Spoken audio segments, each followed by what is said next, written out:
Welcome to Luscious Living, the podcast where personal growth meets wellness. Here, we talk about growth that feels nourishing, wellness that feels realistic, and habits that help you evolve without burning out. I'm so glad you're here. Let's grow together. Hello. Welcome back to the Luscious Living podcast. And today I have a topic I am delighted to share with you. And it is all about romanticizing spring. We're going to be talking about liver health. We're talking about romanticizing your appearance, a spring bucket list, as well as really going into some food, some teas, some ways to really support your body, as well as looking at your physical space, decluttering, and looking at hobbies that make you feel alive, looking at community and how you can be of service, as well as an emotional reset. So let's get right into things. And I do want to say, if I sound stuffed up or sick, it's because I am, but the show must go on. So let's get into romanticizing your appearance. I just find this is so fun to really look at how we can transition from winter, which is a lot of the time darker, a lot of the time moodier. Though that being said, I still wear lots of pink and white and gold and glitter all throughout the year, no matter if it is winter at all. But when it comes to spring, we think fresh skin, we think of warmer colors, warmth returning to the face, maybe even the hair. And so when we look at some ways to romanticize your appearance, I highly recommend looking at your Kibbe body type. This is a system that was developed by a man named Kibbe. I'm not sure of his first name again. However, he talked about how we all have it's essentially different archetypes for the body and what styles work best for us. This alone has been so validating and so integral into my shopping experience and really knowing which clothes are going to work best on me even before I pick them up and try them on. So I highly recommend looking into this. And you can Google the Kibbe body types and do the quiz. Then the other aspect of this is the color analysis. I love this as well. Again, I know a lot of people don't love the color analysis because they want to wear whatever colors. And yes, you are allowed to wear whatever color you want. This is a free will planet. You could do whatever you want. That being said, I really, really love this color analysis because I do find it truly brings out the best colors in each person. And I do find I look and feel my best when I'm wearing those specific colors. And it just makes it so much easier. It's like a little cheat code.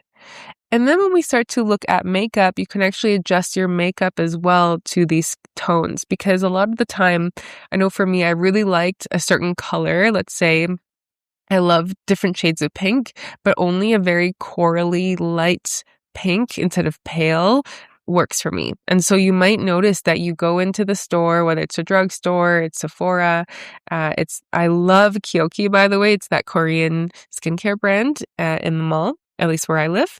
And there you can find what really works for you in terms of the colors. You can look at, cream blushes, glossy lips here, looking at your eyebrows. Is there any way that the eyebrows can be darker or lighter, shaped differently as well? It really makes such a big difference. And it's just such a nice refresh for the spring.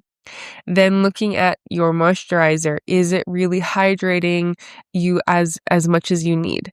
And I do find that spring comes with that dewiness, but again, some people find that matte fits their face better.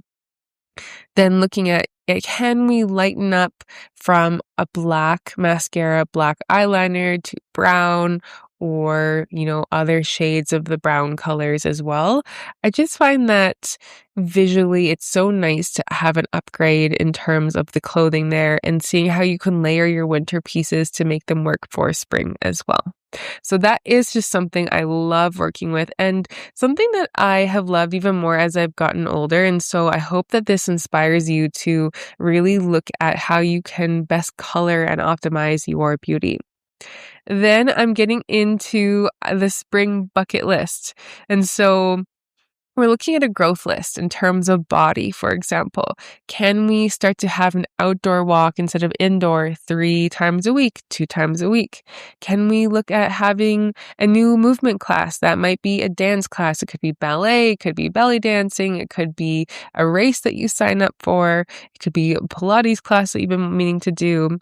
And then can we also have you in more sunlight, 10 minutes a day, getting that in your skin? And I do find, and I'm fairly light in complexion, and I find that the more I expose myself to sunlight in the spring early on, I do not get burnt unless I'm going to be in the sun without any protection. That's obvious, but I do find that this is really, really important. Then we look at the mind. Can we look at having one book read outside of your field? Can we look at a new language, an instrument, or picking up some poetry or writing poetry or pottery, some kind of, hobby to expand your cultural and artistic ability? Then we look at environment, and I'm going to get into this, but can we look at deep cleaning one drawer per week or rearranging a small area in your home? I don't know what it is, but for some reason, I need to rearrange the furniture at least a few times a year. I just want to look at something different, and maybe this is even in your home, swapping out towels in your bathrooms for spring, swapping out paintings. It might be swapping out mugs, swapping out scents that you have. It is just so wonderful to romanticize those little ways that we can feel really, really good and activate all of our senses and really feed our feminine. Then looking at social, can you host or join a small dinner or try a new cafe alone? I personally have a list of all the coffee shops in my area, the ones I want to go to alone, the ones I think my sister would like, or go with my fiance, or would go with a friend. There is something about trying new coffee shops I just love so much. And can you look at joining a community event? Maybe it's a fundraiser, maybe it is a book club, maybe it is a workout class, but something that involves other people is just lovely because we're looking at spring as a sense of novelty. Can we introduce novelty into your life there? Now we're talking about liver health. This is my favorite part of our conversation, of course. So in Chinese medicine, spring refers to the liver and gallbladder and the wood element. And the liver is ensuring this smooth flow of qi, essentially circulation. It stores blood, okay? It governs emotional flexibility and regulates menstruation. And when this is stagnant, which is typically the season of stagnation for the liver is in the spring, we'll get irritability, headaches, PMS, bloating, tight neck and shoulders, waking up between 1 to 3 a.m. I see this in my nutrition and acupuncture clinic as well, is these symptoms will get worse. And in Chinese medicine, we have a philosophy, a school of thought where people have different elements that they correspond to, and usually a mix of them. And if someone is a wood element, they might be feeling more irritable, have migraines, have tight jaw, etc. And so what I've also seen in myself and over the years with clients is that, this detox season comes up. And I don't really recommend any extreme detox for people typically. We're just looking at some support. We're looking at gentle ways to really support the body. Because I have found that the body does not favor extremes in any way. So what we can do is gentle movement daily. Lemon in warm water, herbs like hibiscus and cilantro, dill, parsley, so lots of green, early bedtime before 11, and looking at some key foods, which I'm going to get into, such as dandelion greens, which you can lightly saute with garlic, arugula and salads, spinach, bok choy or chard, broccoli sprouts, lemon or lime, apple cider vinegar, bitter melon. So we're looking at green, we're looking at sour, and then we're also looking at fruits such as goji berries, green apple, and citrus as well. Some proteins, I want you to think light. So eggs, fish, poultry, instead of heavier foods like beef and lamb as well. And for grains, looking at brown rice, quinoa, millet, regular rice as well, lentils, chickpeas, aduki beans, mung beans, etc.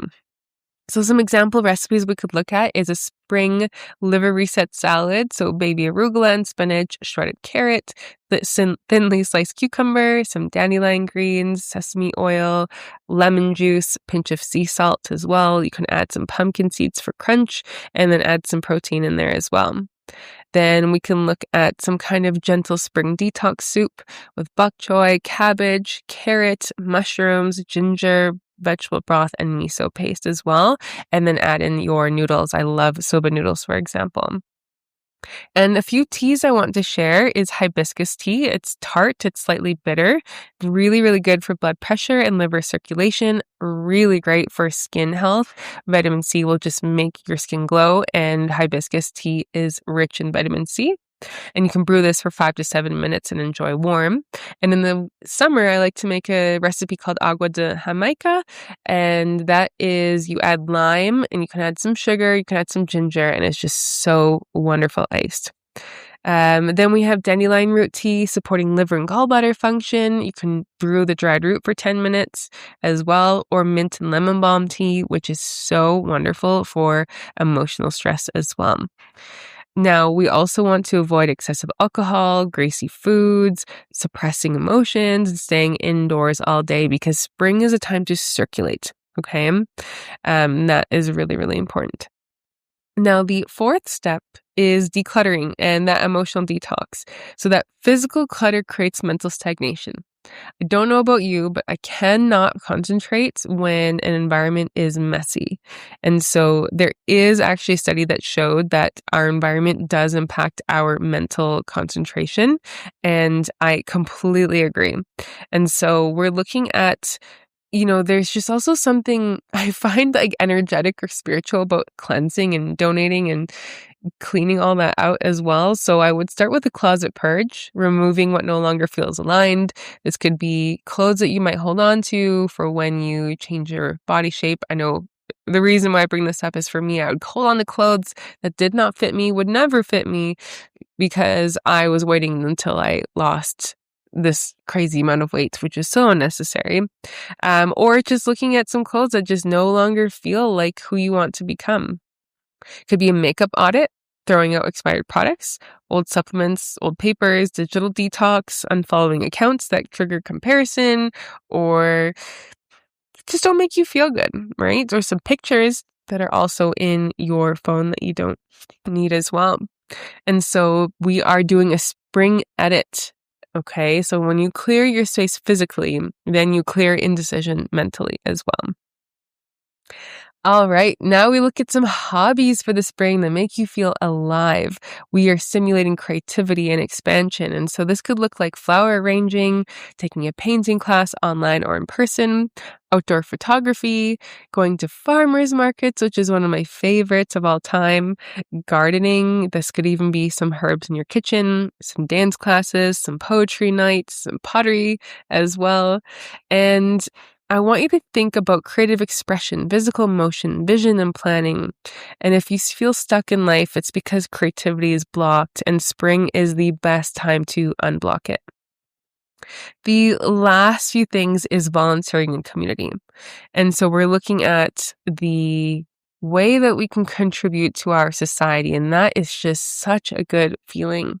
So spring is a perfect time to volunteer at a community garden, help at a local event, mentor someone, join a walking club.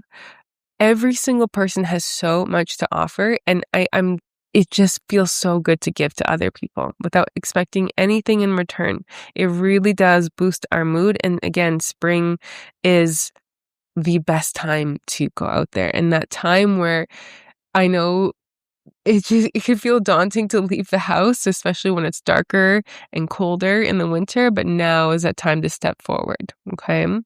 The last thing is that emotional reset. Spring is emotional courage, right? So ask yourself, where have I been resentful? Where have I been passive? What decision have I been avoiding? Because the liver is linked to anger and decisiveness and planning. And so healthy liver energy is clear boundaries and forward motion. So this season, I invite you to have the conversation, make the decision, send the email, call the person, apply for the thing. And momentum will build confidence. And so while I love going on Pinterest and romanticizing my boards for spring, spring is also about circulation, lightness, clearing, creativity, expansion. And this is not to say that this is an overhaul. This is just, it could be opening the windows, eating lighter, moving daily, decluttering ruthlessly, trying one new thing, and going to bed on time. So let's start the momentum now. And by summer, you're going to feel so good.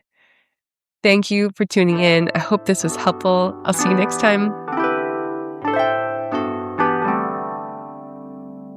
If this conversation added value to your world, I'd love to receive a 5-star review from you. It really helps to reach the right ears. For deeper dives and curated resources, be sure to check out the links below. Thanks for tuning in, and I'll meet you back here next time.